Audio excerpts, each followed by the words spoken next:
அனைவரும் உயிருடன் எழுப்பப்படுவர். இது இயேசு கிறிஸ்துவுக்குள் பிரியமான என் சகோதர சகோதரிகளே, இந்த நிமிட நட்சத்திரக்கு இயேசுவின் நாமத்தில் நான் உங்களை அன்போடு அழைக்கிறேன். அனைவரும் உயிரோடு எழுப்பப்படுவர். ஆம் பிரியமானவர்களே, இந்த உலகத்தில் மடிந்து வீழ்வது கடவுளுடைய விருப்பம் அல்ல. நிலை வாழ்வை பெற்றுக் கொள்ள வேண்டும், விண்ணக வாழ்வை பெற்றுக் கொள்ள வேண்டும், முடிவில்லா வாழ்வை பெற்றுக் கொள்ள வேண்டும் என்பதற்காக தான் கடவுள் இந்த உலகத்தில் படைத்தார்.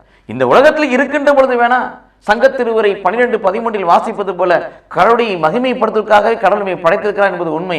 ஆனால் நமக்கு நிலை வாழ்வை கொடுப்பது உறுதி, முடிவில்லா வாழ்வை கொடுப்பது உறுதி. அப்படி என்றால் அந்த இறப்பிலிருந்து கடவுள் நமக்கு உயிர்ப்பை கொடுக்கிறார்.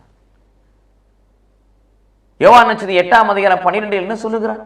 நானே உலகின் ஒளி, என்னை பின் செல்பவன் இருளில் நடவான், உயிரின் ஒளியை கொண்டிருப்பான். யோவான் நட்சத்திரம் 11ஆம் அதிகாரம் 25 என்ன சொல்லுகிறார்? உயிர்ப்பும் உயிரும் நானே, என்னில் விசுவாசம் கொள்வோன் ஒருபோதும் சாகான். யோவான் நட்சத்திரம் 8ஆம் அதிகாரம் 51 என்ன சொல்லுகிறார்? ஆண்டுடைய வார்த்தையை கடைபிடிப்போர் ஒருபோதும் சாகார்.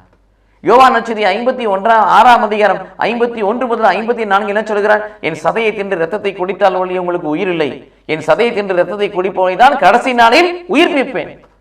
ஆக உயிர்ப்பது, உயிர்ப்பிப்பது, உயிரை கொடுப்பது, உயிரோடு நிலையில்லா வாழ்வை பெற செய்வது கடவுளுடைய விருப்பமாக இருக்கிறது. ஆகவே அனைவரும் உயிருடன் எழுப்பப்படுவர். இந்த வார்த்தைகளை நம்பி விசுவசித்து வாழ்வோம். உயிர்ப்பு என்று ஒன்று உண்டு, நிலை வாழ்வு ஒன்று உண்டு, விண்ணக வாழ்வு ஒன்று உண்டு. அதன் பிறகு மரணம் இல்லை, சாவு இல்லை. இந்த உலகத்தில் தான் ஆன்மாவும் உடலும் பிரிக்கப்படுகிறது.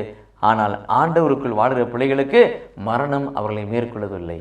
கடவுள் நம்மை ஆசீர்வதிப்பாராக. ஆமென்.